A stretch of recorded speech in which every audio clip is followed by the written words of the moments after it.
Igreja de Cristo, a paz do Senhor. Vamos dar início à nossa aula de hoje, nosso primeiro período, que é a nossa escola dominical. Nós estaremos dando início nesse momento. Vamos orar, vamos pedir a graça do Senhor Jesus sobre as nossas vidas, tanto a mim que estou aqui na frente ministrando, como a vocês. Que Deus nos dê graça, que Deus nos unja, porque nós aprendemos juntos. Nós estamos aqui para aprender juntos, vocês comigo, eu com vocês e vice-versa. E a gente vai entronizar o Espírito Santo de Deus, porque a Bíblia diz que Ele é que nos faz lembrar de todas as coisas. E sem o Espírito Santo, a Bíblia se torna um livro comum. Mas através do Espírito Santo, a palavra de Deus, ela se torna vida. E se ela é viva, ela faz vida, ela gera vida. E a vida que a palavra de Deus quer gerar é a vida de Cristo em nós. Deus, ele tem um sonho, e o sonho de Deus é ver Jesus Cristo formado, ou seja, o caráter de Jesus Cristo formado em cada um de nós. E isso é impossível sem a observância da palavra de Deus. Por isso eu convido a igreja a nos aquietarmos, a estarmos em oração, pedindo a graça de Deus. Nós estaremos dirigindo esse momento, porque está sendo filmado ali, ó. Daqui a pouco a gente vai se ver no YouTube. Então, que o Espírito Santo possa nos usar. Paizinho, nós nos colocamos diante de Ti, Pai, pedindo a Tua graça, pedindo a Tua unção, pedindo a Tua sabedoria, Pai. Jesus Cristo uma vez nos disse, nos ensinou, que sem Ele nós nada poderíamos fazer. Por isso nós te pedimos, Senhor Jesus, venha nos usar, venha nos capacitar, venha interceder por nós, porque a Tua palavra diz que Tu intercede por nós, que o Espírito Santo intercede por nós, Senhor, para que nada venha atrapalhar, Senhor, a Tua ministração, a Tua palavra, o crescimento que ela quer transmitir em nós, Senhor. Senhor, usa-nos para a glória do Teu nome. Também, Senhor, sempre cada um dos Teus filhos que estão aqui presentes, capacita-nos, ó Pai, a aprender contigo. É o que nós te pedimos e já te agradecemos. No nome do Senhor Jesus, para a Tua glória. Amém. Queridos, nós estamos estudando o que mesmo? Apocalipse, o livro de Apocalipse. Qual foi a carta que nós estudamos na última aula?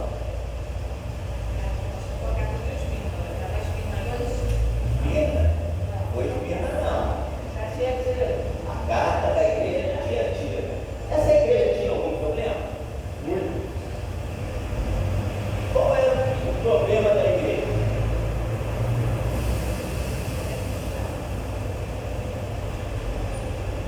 Tenho, porém, contra ti que toleras Jezabel, mulher que se diz profetiza, mas não é. E ela engana e ilude os meus filhos. Então, o peso que trouxe sobre a igreja de Tiatira, que o anjo da igreja de Tiatira deveria intervir e não interviu, foi o fato dela tolerar a Jezabel. É interessante que quando a gente tolera alguma coisa, a gente tolera porque não concorda. Olha, isso não está legal não, mas mesmo assim a gente faz vista grossa. E porque a igreja, porque o anjo da igreja fez vista grossa pelo que essa mulher fazia, trouxe sérios e graves problemas, trouxe óbito e colocou pessoas enfermas, inclusive ela, dentro da igreja. A Bíblia diz que um pouco de fermento, ela leveda toda massa. E o mal, uma erva daninha, uma árvore daninha, fica mais fácil de cortar no começo. Depois que ela cresce, fica mais difícil. Então cabia ao anjo da igreja disciplinar aquela mulher, e o anjo da igreja não o fez. E hoje nós fizemos um estudozinho aqui, algo muito simples, algo que nós vamos ver a importância da disciplina na igreja de Cristo. Muitas vezes, quando nós estamos provados, quando nós estamos sendo disciplinados, nós vamos ver que são coisas diferentes, tá? A gente fica triste. Mas é isso que traz frutos para a nossa vida e que é proveitoso às nossas vidas. Então, eu gostaria de pedir a Simone que colocasse ali na nossa tela ali, o livro de Hebreus, capítulo 12, nós estaremos lendo do versículo 5 até o versículo 13.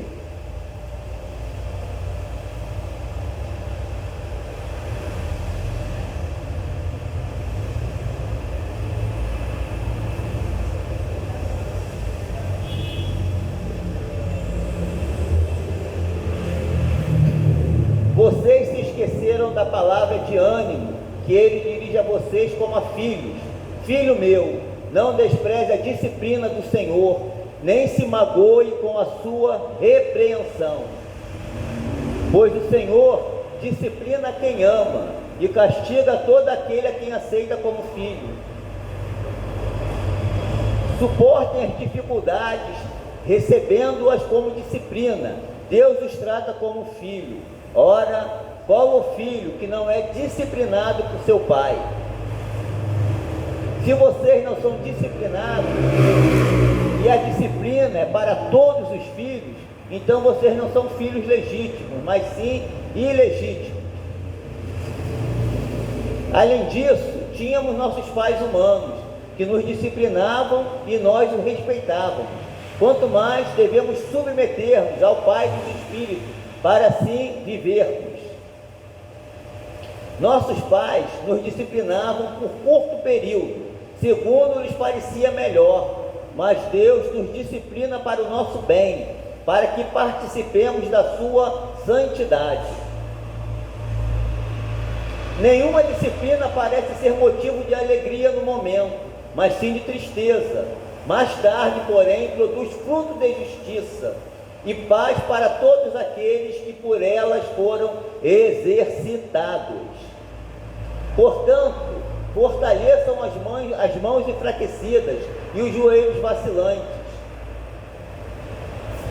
Façam um caminho reto para os seus pés, para que o manco não se desvie, antes seja curado. Só esse texto, né? A gente já podia fechar a Bíblia em relação à disciplina, acabou, fechou. Mas a gente gostaria de, até em cima dele, desenvolvermos algumas coisas, tá? Para o nosso melhor entendimento. Mas antes, eu gostaria de mostrar a diferença entre provação e disciplina, tá? Muita gente confunde, mas são coisas diferentes, tá? Provação é por um motivo, disciplina é exatamente por outro. Primeiro, provação. As provações têm como finalidade nos preparar para alguma obra ou uma maneira de capacitarmos a ser mais parecido com Cristo. Deus ele nos prova para que a gente esteja preparado para alguma obra, ou então para nós crescermos na graça e no conhecimento do Senhor Jesus Cristo. Nós vamos mostrar alguns textos que falam sobre provação, tá? E a gente vai ver qual é a finalidade dela. Vamos lá, primeiro Tiago 1, 2 a 4.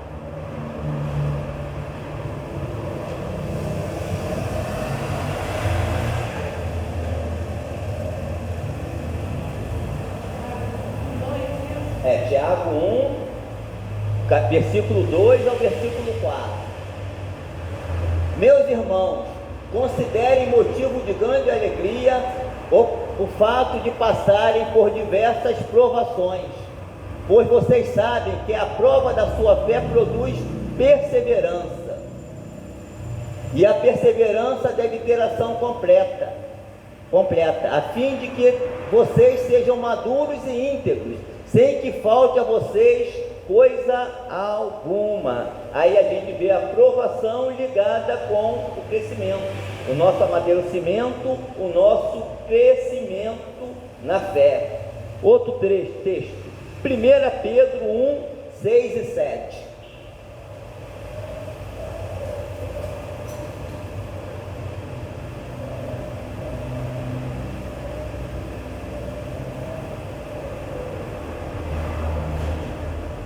1 Pedro 1,6. Nisso vocês exultem, ainda que agora, por um pouco de tempo, devam ser entristecidos por todo tipo de provação. Assim acontece para que fique comprovado que a fé que vocês têm, muito mais valiosa do que o ouro que perece, mesmo que refinado pelo fogo, é genuína e resultará em louvor, glória e honra quando Jesus Cristo for revelado. Mais uma vez Pedro nos mostrando que a nossa prova, ele traz crescimento à nossa vida. A nossa fé sempre será provada. Deus sempre vai buscar aperfeiçoar a nossa fé. Nós crescemos através de experiência. Paulo dizia: em tudo sou experimentado, tanto sem passar fartura. Às vezes tem gente que cai por causa de fartura, né? Tanto quanto escassez. Às vezes tem gente que cai por falta de escassez. Tanto sei ser honrado como desonrado. Posso todas as coisas naquele que me fortalece. Tem gente que interpreta mal esse versículo, né? Eu posso todas as coisas. Eu posso comprar um carrão, um iate, não. Eu posso passar por privações e por necessidade, porque é Cristo quem nos fortalece. Essa é a interpretação correta desse texto. Amém? Então vamos lá. Hebreus 11, de 32 a 38.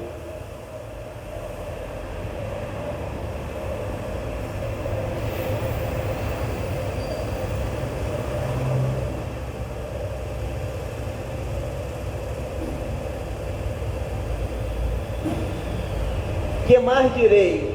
Não tenho tempo para falar de Gideão, Baraque, Sansão, Jefté, Davi, Samuel e os profetas, os quais pela fé conquistaram reinos, praticaram a justiça, alcançaram o cumprimento de promessas, fecharam a boca de leões, apagaram o poder do fogo e escaparam do fio da espada. Da fraqueza tiraram força, tornaram-se poderosos na batalha e puseram em fuga exércitos estrangeiros.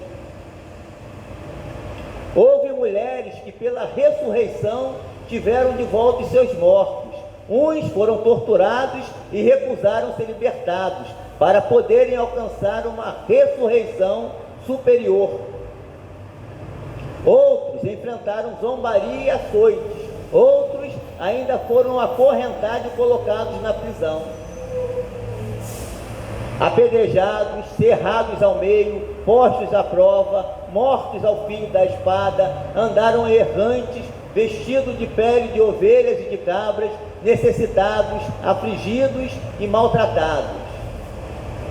O mundo não era digno deles. Vagaram pelos desertos e montes e pelas cavernas e grutas. Então aí o autor de Hebreus, ele nos dá exemplo de pessoas que foram provadas para alcançar o ministério, com uma obra, com um ministério, com uma tarefa da parte de Deus. Eles foram experimentados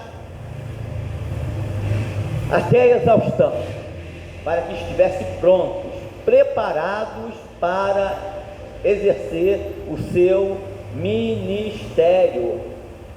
E finalmente Lucas, um capítulo muito conhecido, capítulo 4, de 1 a 15, que fala do nosso exemplo maior, que é o nosso Senhor Jesus Cristo.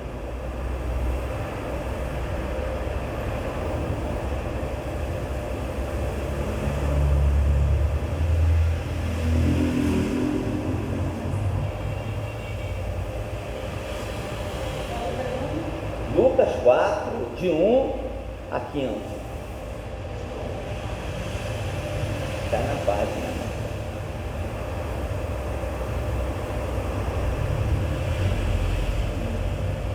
Jesus, cheio do Espírito Santo, foi do Jordão e foi levado pelo Espírito ao deserto. Só um minutinho aí, Simone.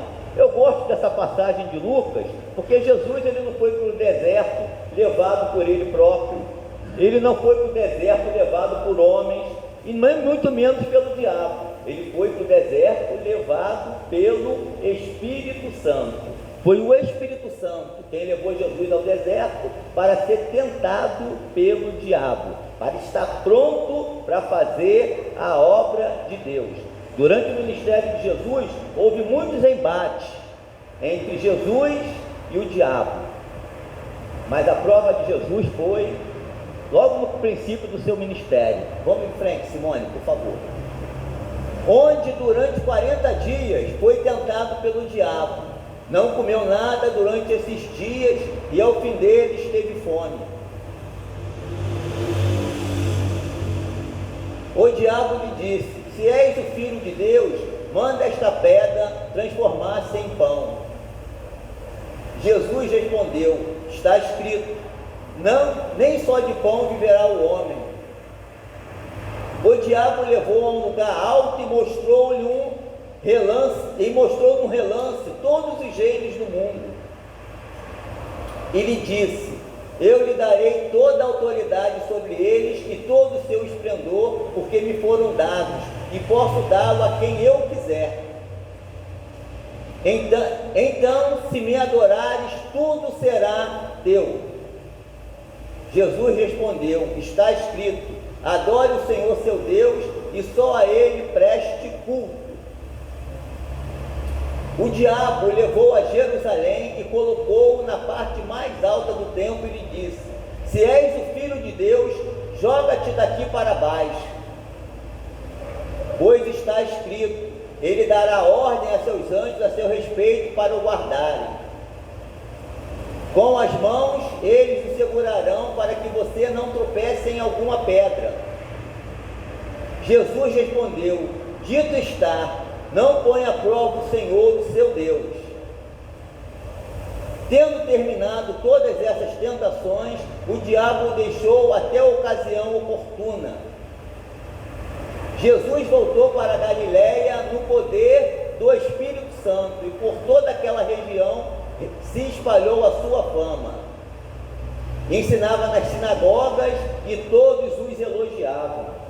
Jesus ele foi levado para o deserto pelo Espírito Santo, e quando ele voltou de lá, ele voltou no poder do Espírito Santo, no poder e na unção do Espírito Santo.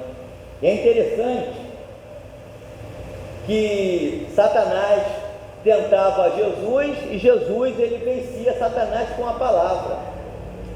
E o mais interessante ainda, que Jesus ele não passou pela Bíblia toda. Jesus ele só usou um único livro para vencer a Satanás, que foi o livro de Deuteronômio. Quando Jesus disse assim, ó, está escrito, todas aquelas passagens encontrava-se no livro de Deuteronômio. O interessante também é que o livro de Deuteronômio foi escrito depois da passagem do povo de Israel pelo deserto. Israel ficou durante 40 anos peregrinando no deserto. O livro de Deuteronômio é um resumo de tudo aquilo que eles passaram no deserto. Jesus, ele quando foi tentado, ele também estava no deserto. Aí o pastor, esqueci o nome dele, pastor Luciano, ele dizia, isso não é uma coincidência, isso é uma Jesuscidência. Depois do deserto, nós estamos preparados para fazer a obra de Deus. O deserto, ele capacitou tanto Israel como a Jesus para fazer a obra de Deus. A diferença é que com Jesus foram 40 dias. Com Israel foram 40 anos. Tem aluno que custa mais aprender, né? Tem outros que aprendem com mais facilidade. Mas todos nós precisamos aprender com e como o nosso mestre. Outra coisa interessante também é que Jesus falou assim para os seus discípulos: e aprendei de mim, que sou manso e humilde de coração. Jesus não falou, e aprendam comigo. Jesus falou, aprendam de mim. Jesus ele não é o nosso professor, Jesus ele é o nosso exemplo. Nós precisamos andar como Jesus andou. aprendam comigo é diferente de aprendam de mim. Paulo falou: sede meus imitadores, como eu sou de Cristo Jesus. Jesus, ele é o nosso exemplo. Então, queridos, provação, ele vai estar sempre nos capacitando ou para alguma obra ou para crescer no conhecimento e na graça de Cristo. E a disciplina? A disciplina, ela é para correção de conduta. Nós somos disciplinados quando estamos andando ou para a direita, ou para a esquerda ou para a direita. A gente tem que andar no prumo. A Bíblia diz que nós não devemos desviar do caminho de Deus, que é Jesus, nem para a direita, nem para a esquerda. A disciplina, ela é importante para correção de conduta. Vamos ver alguns textos que falam sobre isso, tá, querido? O primeiro a gente já leu mas vamos ler novamente. É Hebreus 12, de 4 a 6.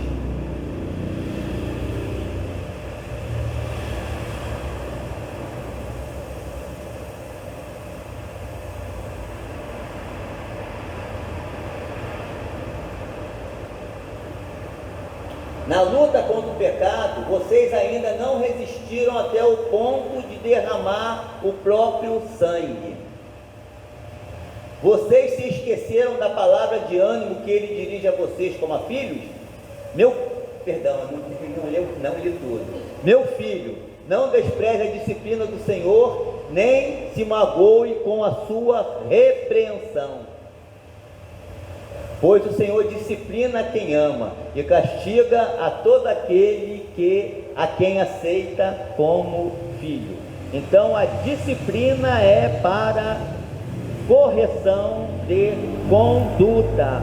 Um outro texto que nós vamos examinar está lá no segundo livro de Samuel, capítulo 12, estaremos lendo do verso 1 ao verso 15.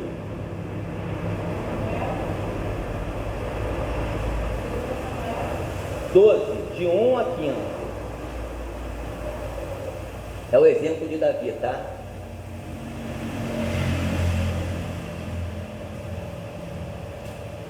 E o Senhor enviou a Davi o profeta Natã. Ao chegar, ele disse a Davi: 2 homens viviam numa cidade. Um era rico e o outro pobre. O rico possuía muitas ovelhas e bois, mas o pobre nada tinha senão uma cordeirinha que havia comprado. Ele a criou e ela cresceu com ele e com seus filhos.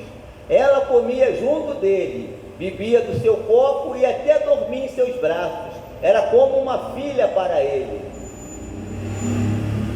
Certo dia, um viajante chegou à casa do rico e este não quis pegar uma de suas próprias ovelhas ou de seus bois para preparar-lhe uma refeição.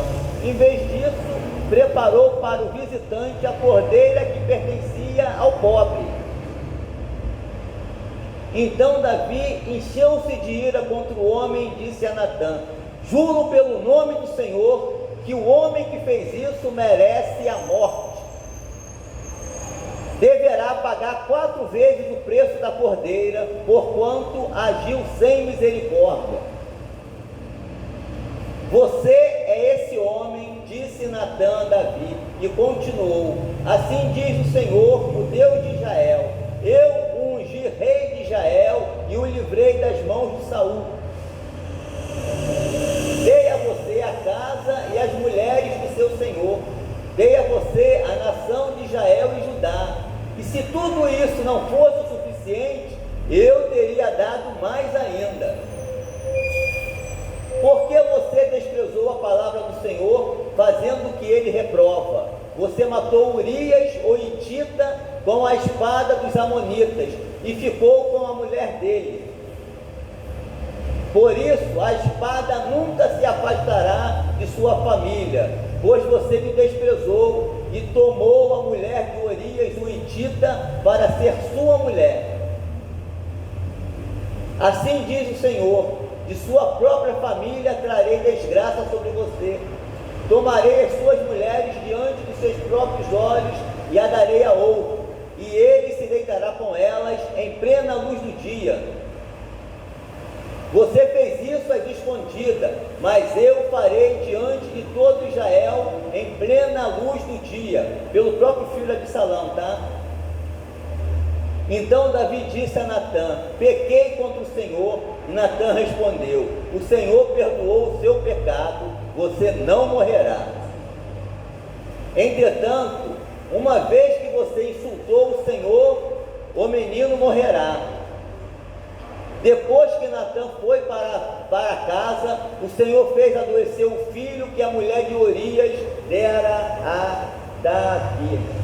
Mais uma vez aí a gente vê a disciplina para correção de conduta.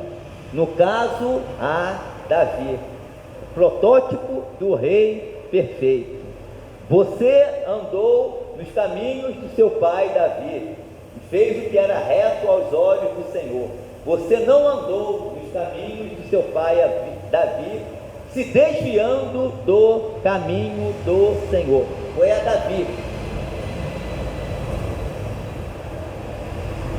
rei de Israel, aquele que recebeu a promessa de Deus de que o trono estaria sempre na sua família. Ele, que Jesus é da geração dele. Foi ele que recebeu essa disciplina do Senhor. Então, se a provação é para nos preparar, a disciplina é para nos corrigir. Se há duas coisas, nós falamos que tem muita gente que confunde, né? Disciplina com provação. Se há uma coisa que tanto a disciplina como a correção ela tem em comum, é que ambos ele provoca tristeza. Simone, por gentileza, 2 Coríntios 7:10.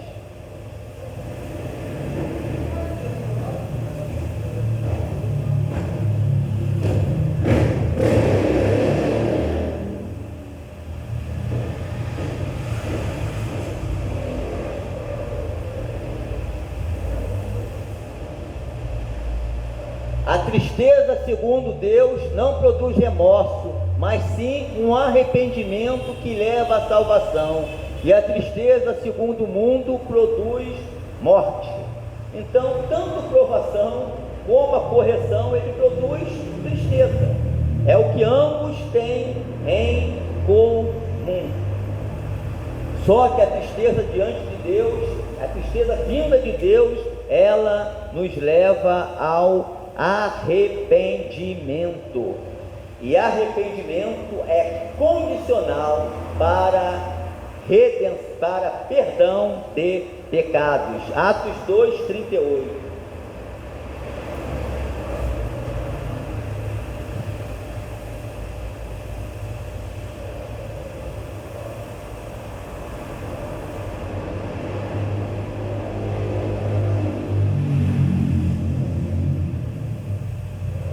Pedro respondeu: arrependam-se e cada um de vocês seja batizado em nome de Jesus Cristo para perdão dos seus pecados e receberão o dom do Espírito Santo. Então, arrependimento é condicional para pecado.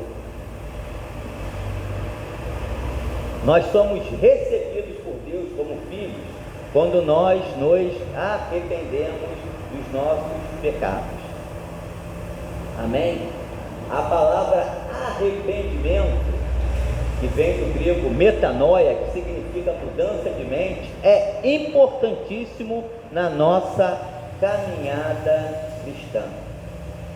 E isso é tanta verdade que o precursor de Jesus, que foi João Batista, ele começou o seu ministério pregando da seguinte maneira: arrependei-vos para remissão de pecados. Jesus, depois que voltou do deserto, iniciou o seu ministério, popularidade, Jesus começou o seu ministério convidando o povo ao arrependimento, mostrando ali que ele estava continuando a obra que João Batista começou. Pedro, quando iniciou o período da igreja, após a ascensão de Jesus, ele começou com esse discurso aí, ó, arrependam-se. Então, arrependimento é condição para perdão de pecados. Amém? E tanto para uma coisa, para fazermos a obra de Deus, como para ser disciplinado, a palavra arrependimento tem que estar sempre diante de nós. A igreja do Senhor Jesus precisa trilhar no caminho do arrependimento. Amém, igreja?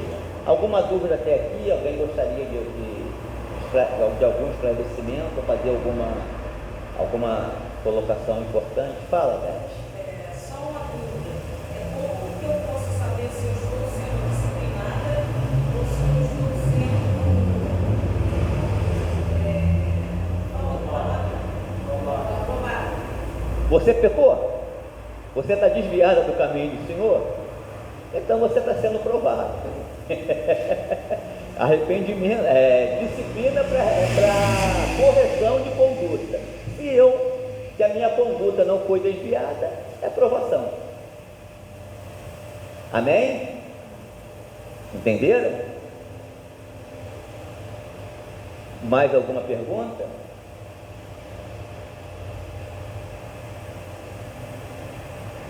Então vamos seguir em frente. Algumas verdades que precisamos saber sobre a disciplina. E agora a gente vai analisar um pouquinho aquele primeiro texto que nós lemos, tá?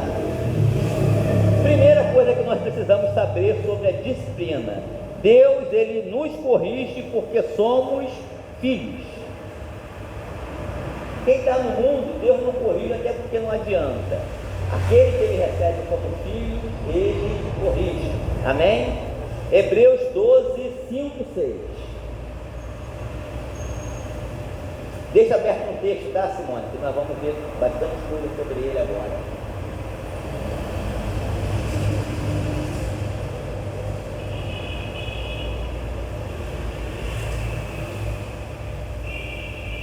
Vocês se esqueceram da palavra de ânimo que ele dirige a vocês, como a filhos?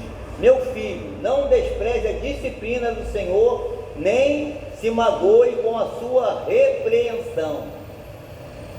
Pois o Senhor disciplina quem ama e castiga todo aquele a quem aceita como filho. A coisa boa, quando nós somos disciplinados por Deus, é saber que Ele nos aceitou como filho. E Ele aceita todo aquele que recebe a seu Filho verdadeiro, que é Jesus. Jesus é o Filho unigênito de Deus. Jesus é o único que foi geração do Pai. Então, todos nós somos filhos por adoções em Cristo. E todos nós, e todo aquele que Deus recebe como filho adotivo, Ele vai sempre disciplinar, ou seja, vai corrigir a sua conduta. Segundo, Deus nos corrige para nos disciplinar. Hebreus 12, 7 e 8. Suportem dificuldade, recebendo-as como disciplina. Deus os trata como filho. Ora, qual o filho que não é disciplinado por seu pai? Se vocês são disciplinados, e a disciplina é para todos os filhos, então vocês não são filhos legítimos, mas sim ilegítimos.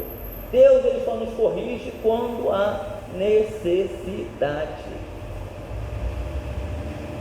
A necessidade, ele vai corrigir, como qualquer pai corrige ao seu filho. O pai que não corrige o seu filho, não é porque ele ama o seu filho, não. É porque ele está colocando o seu filho em perigo. Eu não vou dizer que ele não ama, porque também não é isso não, mas ele está deixando o seu filho em perigo. A palavra de Deus diz bem assim, quer ver? Olha, repreenda o seu filho com a vara para livrá-lo do Seol ou do Hades. Hades e Seol é o mundo dos mortos, tá? O pai que não corrija seu filho, está entregando a ele, talvez, para a morte. É isso que a palavra de Deus diz. Então, Deus, ele nos disciplina como correção. Terceiro, a disciplina de Deus é mais eficiente do que a dos nossos pais naturais, a quem nós amamos. Hebreus 12, 9 e 10. Além disso, tínhamos pais humanos que nos disciplinavam e nós os respeitávamos. Quanto mais devemos submeter-nos ao Pai dos Espíritos para assim vivermos. Nossos pais nos disciplinavam por curto período, segundo lhes parecia melhor, mas Deus nos disciplina para o nosso bem, para que participemos da sua santidade. Às vezes nós corrigimos os nossos filhos e corrigimos errado. Deus não. Deus, ele sempre vai nos corrigir da maneira correta. Qual é o pai que às vezes, mesmo sem querer, não erra com o filho? Eu já errei com as minhas. Graças a Deus tive a oportunidade de me desculpar com ela quando assim fazia. Às vezes a gente erra e nem sabe, aí fica complicado de desculpar. Mas eu sempre quis disciplinar as minhas filhas quando eu via necessidade disso. E eu sou testemunha que a minha esposa também da mesma forma. Às vezes errava, às vezes passávamos do ponto, às vezes não atingíamos o objetivo, mas sempre procuramos corrigir as nossas filhas, porque nós sempre entendemos que era o melhor para elas. Amém? Quarta, toda disciplina traz tristeza e também frutos. 12, 11. Nenhuma disciplina parece ser motivo de alegria no momento, mas sim de tristeza. Mais tarde, porém, produz frutos de justiça e paz para aqueles que por eles foram exercitados. É interessante que quando nós somos disciplinados por Deus, a gente vai ver o fruto lá na frente. Não é verdade? Na hora é só tristeza. O fruto vem lá na frente. Dê o exemplo de Jó. Jó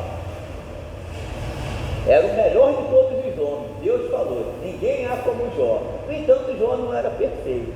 E o que havia para ser corrigido de Jó foi corrigido. Tanto que no fim, Jó disse, eu te conhecia só de ouvir, mas agora os meus olhos te veem.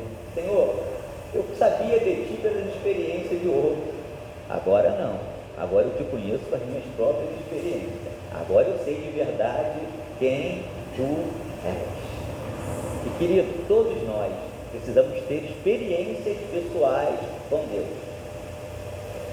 Porque viver da experiência dos outros é bom, mas muito melhor a gente viver com as nossas experiências.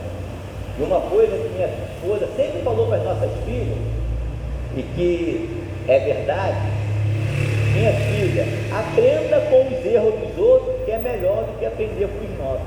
Às vezes a gente não aprende nem com os nossos, né? Mas aprender com os dos outros é melhor. Se eu estou vendo uma pessoa fazer coisa errada e se dando mal, vou fazer igual, vou me dar mal também. Augusto Cury, ele dizia que o cúmulo da burrice, e ele usou a palavra burrice mesmo, é fazer sempre as mesmas coisas e ter um resultado diferente. Se eu sempre faço as mesmas coisas, o resultado vai ser sempre igual. Se o resultado não está bom, eu tenho que fazer diferente. Não é verdade? Então, querido, vamos em frente. Quinto, precisamos aprender com ela. 12 e 13. Portanto, fortaleçam as mãos enfraquecidas e os joelhos vacilantes. Façam caminhos retos para seus pés, para que o manco não se desvie, antes seja curado. Se nós estamos sendo disciplinados, vamos aprender. Porque se nós não aprendermos, como recebido como filho, a disciplina permanece de uma outra forma. Não é verdade? Normalmente, quando o nosso filho está errado, a gente chega para ele e conversa: não faz isso não, por causa disso, disso, disso. Se ele permanece fazendo, a gente bota sentado de castigo. Se ele permanece fazendo, aí eu não quero ser, alguém pode fazer, hoje em dia alguém pode me denunciar, tá? Mas a vara corrige, queridos. A vara corrige. É um absurdo um pai ser repreendido porque está corrigindo seu filho. Queridos, uma coisa é correção, tá? Outra coisa é espancamento, tá? Espancamento não corrige ninguém. A vara sim.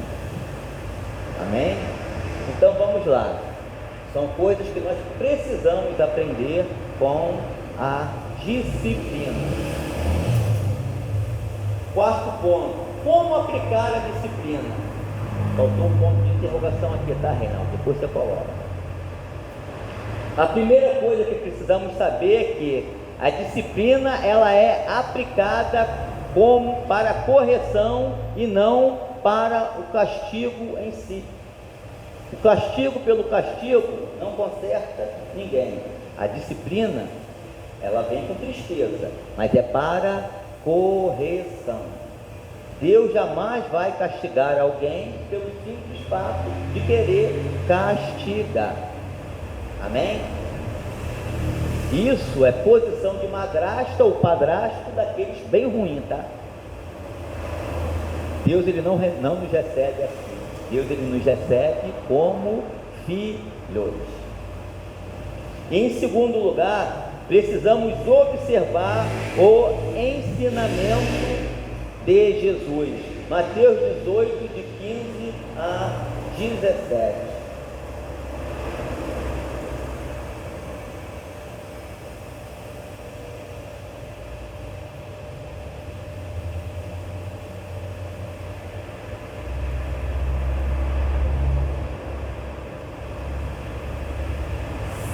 Se o seu irmão pecar contra você, vá a sós com ele e mostre-lhe o erro. Se ele o ouvir, você ganhou o seu irmão. Queridos, essa pessoa, um pouquinho lá, Simone. Se seu irmão pecar, esse contra você deveria estar entre parênteses, tá?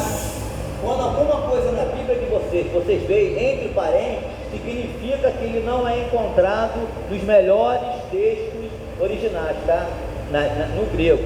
Aí sempre se coloca entre parênteses. No original tá: se o seu irmão pecar, vá a sós com ele e mostre-lhe o erro. O contra você é entre parênteses, tá? Porque não está nos melhores textos, nos textos mais antigos, originais mais antigos, tá? Sempre que vocês veem na Bíblia de vocês alguma frase, alguma coisa entre parênteses, é porque não encontram nos textos, nos melhores textos antigos originais, tá? É a linguagem original, que é o grego. Então vamos lá. Pode seguir em frente, Simone, obrigado.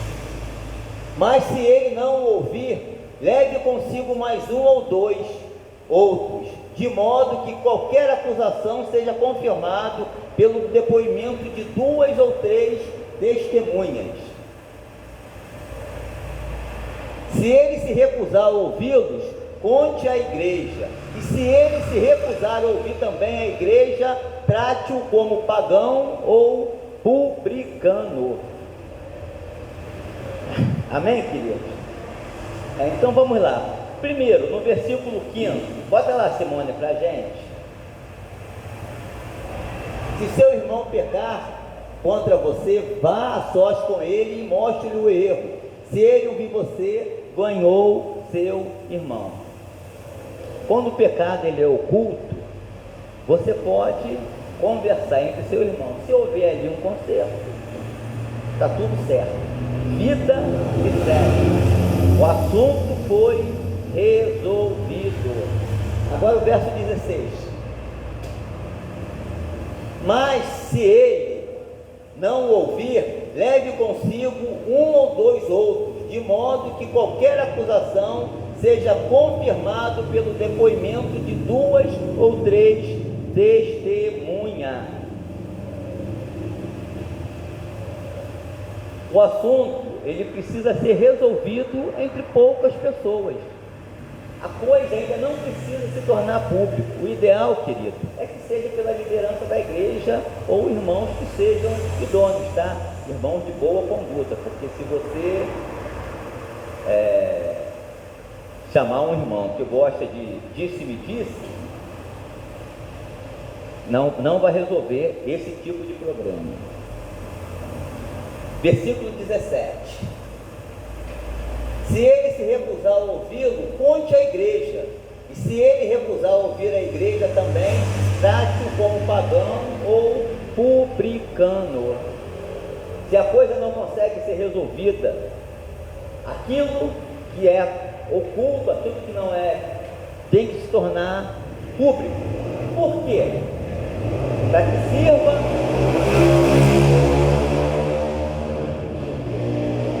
que sirva de exemplo a outras pessoas.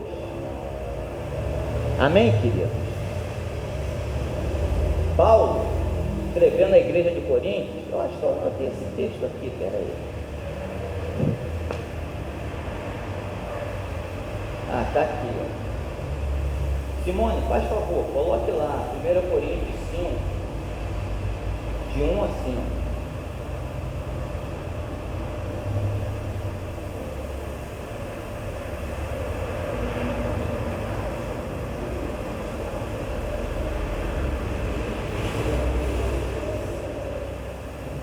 Por toda parte se ouve que há imoralidade entre vocês, imoralidade que não ocorre nem entre os pagãos, a ponto de um de vocês possuir a mulher de seu pai. E vocês estão orgulhosos, não deviam, porém, estar cheios de... E vocês estão orgulhosos, não deviam, porém, estar cheios de tristeza e expulsar da comunhão aquele que fez isso. Apesar de eu não estar presente fisicamente, estou com vocês em espírito e já condenei aquele que fez isso como se estivesse presente. Quando vocês estiverem reunidos em nome de nosso Senhor Jesus, estando eu com vocês em espírito e estando presente também o poder de nosso Senhor Jesus, até qual? 5. Entregue esse homem a Satanás para que o corpo seja destruído e o seu espírito seja salvo no dia do Senhor. Esse cidadão estava dando um mau exemplo na igreja, e a igreja estava fazendo igual o pastor lá de Tiatira, vista grossa. Queridos, pecado público tem que ser tratado publicamente. Paulo falou: olha, eu não estou com vocês, mas em espírito sim, e eu no meu coração já o reprovei, e esse cidadão tem que sair do meio de vocês. Mas qual é a finalidade? Para que seu espírito seja salvo no dia do Senhor. Querido, a disciplina é sempre para correção. Por que ele deveria ser afastado da igreja? Primeiro, para não contaminar os outros. Jezabel lá de Tiatira, porque não foi repreendida, contaminou muitos outros. E aí em Coríntios ia ser a mesma coisa. Segundo, para que ele seja salvo no dia do Senhor. Agora lá em 2 Coríntios 2, de 5 a 9, a gente vê que a disciplina deu resultado. E muitos comentaristas acreditam que essa pessoa a quem Paulo está falando é essa mesma de 1 Coríntios. Vamos lá, em 2 Coríntios.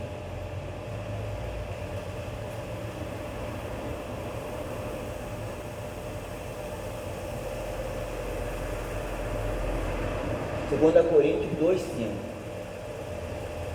Se um de vocês tem causado tristeza, não a tem causado apenas se um de vocês tem causado tristeza, não o tem causado apenas a mim, mas também em parte para eu não ser demasiadamente severo com todos vocês.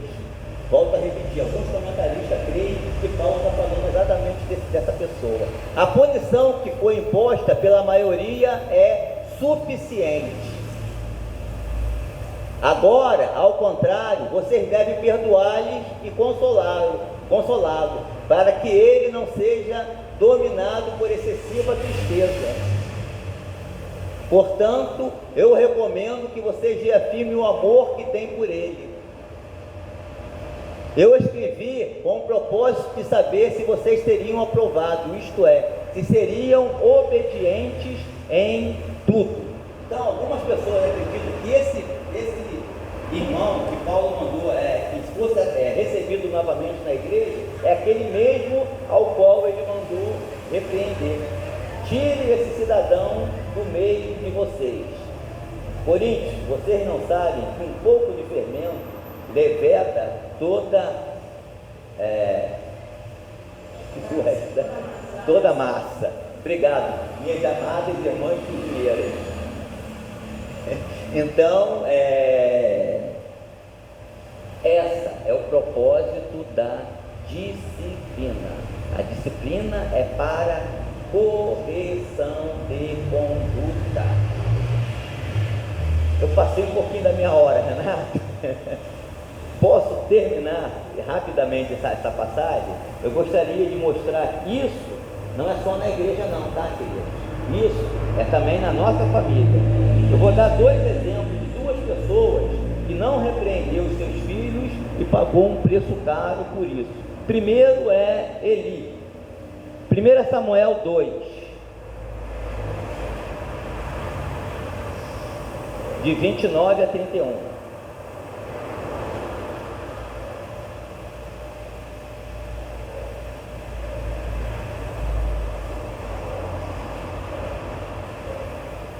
Por que vocês zombam do meu sacrifício e da oferta que determinei para a minha habitação? Por que vocês... Deus falando com o sacerdote Eli, tá? Com o juiz e sacerdote Eli. Você honra seus filhos mais do que a mim, deixando-os engordar com as melhores partes de todas as ofertas feitas por Israel, o meu povo. Portanto, o Senhor, o Deus de Israel, declara: prometi à sua família e à linhagem de seu pai que ministrariam diante de mim para sempre. Mas agora o Senhor declara: longe de mim tal coisa. Honrarei aqueles que me honram, mas aqueles que me desprezam serão tratados com desprezo. É chegada a hora em que eliminarei a sua força e a força da família de seu pai, e não haverá mais nenhum idoso na sua família. Os filhos de Eli, eles pegavam a melhor parte das ofertas que o povo de Israel entregava lá em Israel, e a melhor parte eles tomavam para si. Eli sabia disso e, no entanto, não repreendeu os seus filhos. Por isso Deus falou para ele: você honra mais a seus filhos do que a mim. Consequência, 1 Samuel 4, 17 a 21.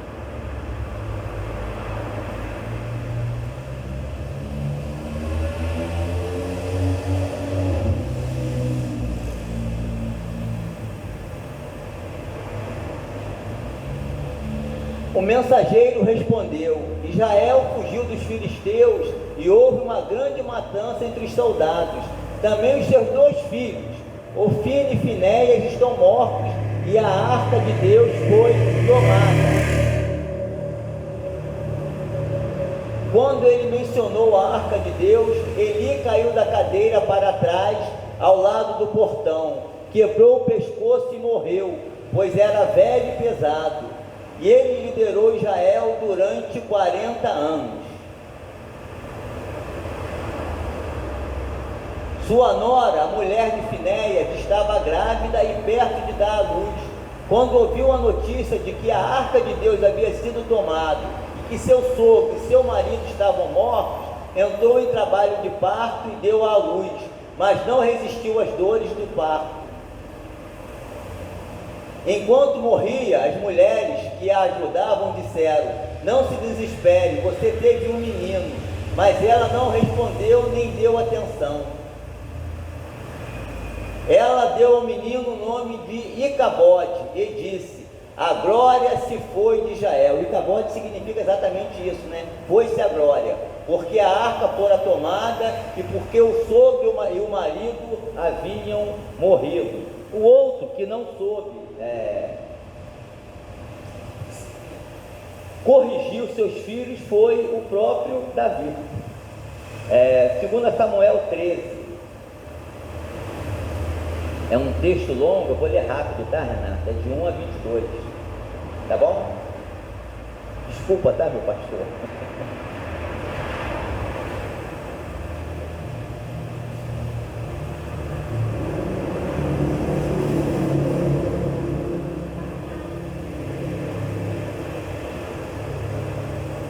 Segunda Samuel 13, de 1 a 22.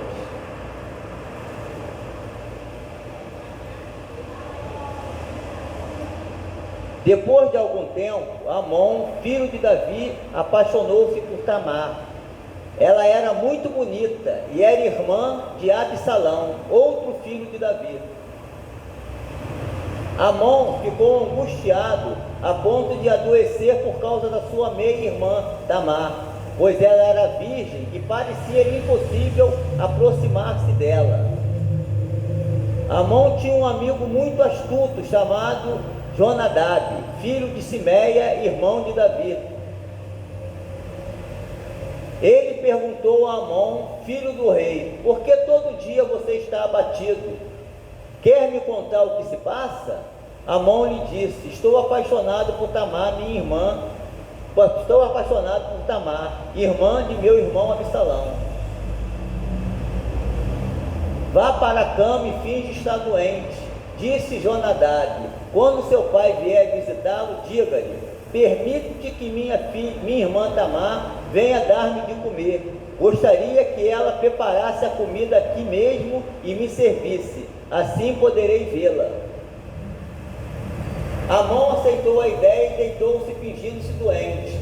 Quando o rei foi visitá-lo, Amon lhe disse: eu gostaria que a minha irmã Tamar viesse e preparasse 2 bolos aqui mesmo e me servisse. Davi mandou dizer a Tamar no palácio: vá à casa de seu irmão Amon e prepare algo para ele comer. Tamar foi à casa de seu irmão, que estava deitado. Ela amassou a farinha, preparou os bolos na presença dele e os assou. Depois pegou a assadeira e lhe serviu os bolos, mas ela não quis comer. Mas ele não quis comer. Então Amon deu ordem para que todos saíssem e, depois que todos saíram, disse a Tamar: traga os bolos e sirva-me aqui no meu quarto. Tamar levou os bolos que havia preparado ao quarto de seu irmão. Mas quando ela se aproximou para servi-lo, ele a agarrou e disse: deite-se comigo, minha irmã. Mas ela lhe disse: não, meu irmão, não me faça essa violência. Não se faz uma coisa dessa em Israel. Não cometa essa loucura. O que seria de mim? Como eu poderia livrar-me da minha desonra? E o que seria de você? Você cairia em desgraça em Israel. Fale com o rei, ele deixará que eu me case com você. Mas Amon não quis ouvi-la, e sendo mais forte que ela, violentou-a. Logo depois, Amon sentiu uma forte aversão por ela, mais forte que a paixão que lhe sentira, e lhe disse: levanta-se e saia. Mas ela lhe disse: não, meu irmão, mandar-me embora seria pior do que o mal que você já me fez. Ele, porém, não quis ouvi-la. E, chamando seu servo, disse: põe essa mulher para fora daqui e tranque a porta. Então o servo a pôs para fora e trancou a porta. Ela estava vestindo uma túnica longa, pois esse era o tipo de roupa que as filhas virgens do rei usavam desde a puberdade. Tamar pôs cinza na cabeça, rasgou a túnica longa que estava usando e se pôs a caminho, com as mãos sobre a cabeça e chorando em alta voz. Absalão, seu irmão, lhe perguntou: seu irmão Amon fez algum mal a você? Acalme-se, minha irmã, ele é seu irmão, não se deixe dominar pela angústia. E Tamar muito triste ficou na casa de seu irmão Absalão. Ao saber de tudo isso, o rei Davi ficou indignado, e Absalão não falou nada com Amon, nem bem nem mal, embora o odiasse por ter violentado a sua irmã Tamar. O restante da história nós sabemos. Davi, ele ficou irado, mas nada fez. Ele não repreendeu seu filho da maneira que deveria ser repreendido. O que aconteceu? Absalão matou o seu irmão Amon. Então, queridos, quando nós não disciplinamos os nossos filhos, a consequência séria até na nossa família. E nós precisamos cuidar bem, tanto da nossa família como da família de Deus. Obrigado. Tá?